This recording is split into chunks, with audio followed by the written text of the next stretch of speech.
I want you to think about one of the most powerful personal experiences you've ever had. An experience so great that it changed who you are. Think.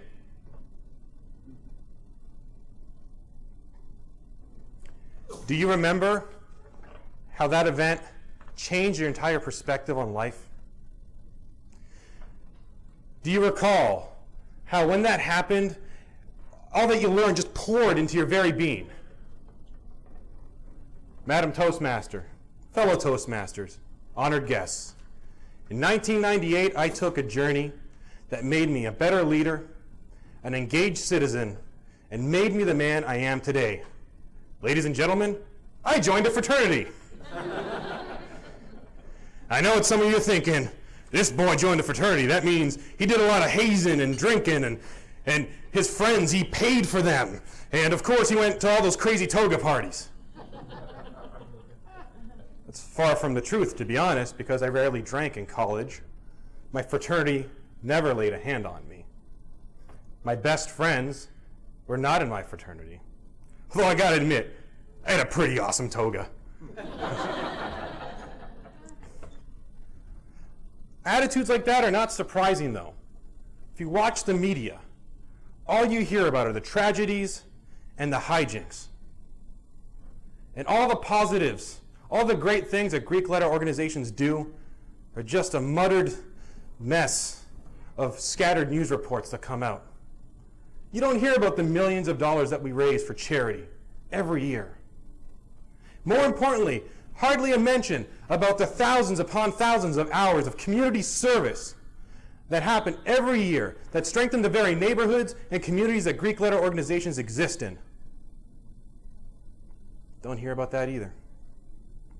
But I can't blame people that aren't Greek, because sometimes Greeks don't get what it is to be Greek. It took me 2 years to figure out what fraternal values were all about.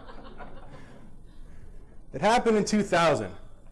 I applied to our leadership academy, and I was accepted. And I was stoked because it was in Miami. I thought Florida. Turned out to be Ohio. But that's okay. I went, and I still had a fantastic experience. And a life-changing experience occurred one day on a ropes course. I remember it. All 20 of us huddled on this little wooden platform, and we had to get to the other side, and that was another rickety wooden platform, and you had to go from point A to point B with a rope. I don't do ropes. I haven't been able to swing on them, and I dreaded this. And when my turn came to swing across, I did something I normally don't do. I played the disability card. And my brothers wouldn't accept it. They said, we're going to find a way to make this happen. And it doesn't matter how long it takes. And that's what they did. They worked with me. And eventually they concluded that they were going to take a log and tie it to the bottom of the rope. And they said, Paul, get on that thing, sit down, get to the other side. We know you can do it. That's what I did. I sat on the log and I hunkered up, grabbed that rope, and prayed to God that it would hold me. And yeehaw! I swung right to the other side. The first time in my life I had ever swung on a rope. And such an insignificant, small life achievement completely changed how I thought about overcoming adversity. And more importantly, that's when I got what fraternal values were all about. You see, when you raise your right hand and you pledge an oath, one of the things you pledge is that you will fix all of your deficiencies, your weaknesses, your adversities. But you're not expected to do it alone. The fraternity also demands that with the help of your brothers or the help of your sisters, you will overcome those challenges. That's the beauty of it. That experience in Ohio, so powerful that it instilled a love of Greek life that went well beyond my undergraduate days. When I graduated, I donated whatever time I had to my fraternity. And when I went into the professional world, guess what I do for a living? I work in Greek life.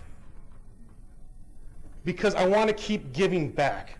And the best way to give thanks for something that you love and something that's been an impact on you is to give back to it with as much as you can. I stand here today in front of a group of Toastmasters who in many ways aren't very different than the Greek letter societies I talk about. Because the minute a member walks through that door and pledges to join this organization, we demand that they get better. But we also demand that they don't do it alone.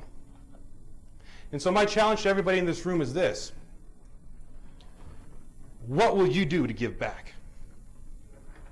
If Toastmasters has benefited you, and I'm pretty sure it has, what will you do so that decades from now, you can look back and say, I left this a better organization than I found it? Because that's what we do in Greek life. It's about getting better.